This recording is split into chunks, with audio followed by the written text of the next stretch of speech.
Hi there. What I'd like to share today is how I got the textured finish on my latest speaker enclosures using nothing but a textured roller and some latex house paint.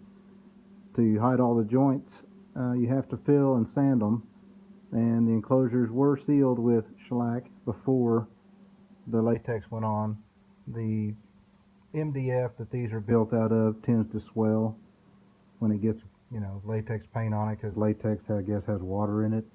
But the MDF edges would really shine through. But if they're sealed with shellac first, and then the seam where the panels come together is filled with a glazing putty and sanded down, then the joints hide really well. You can see the textured finish there, and the textured finish on the bigger subwoofer enclosures. But that's it. There's not a lot to it. It turned out pretty good.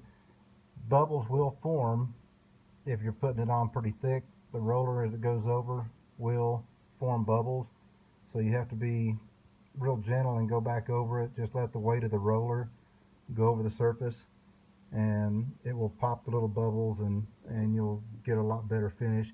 If you let the bubbles dry, they make little circles in the paint, which you're not going to like very much.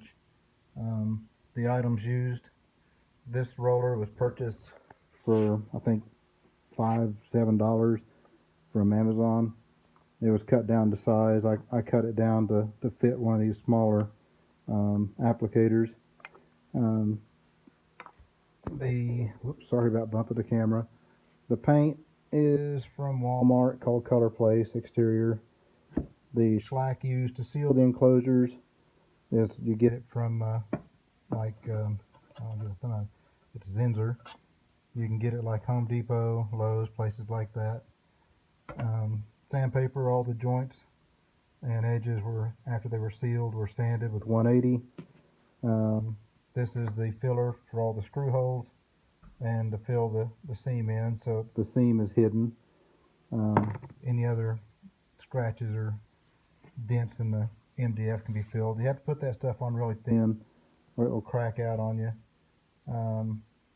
Thin applications, and then sand between.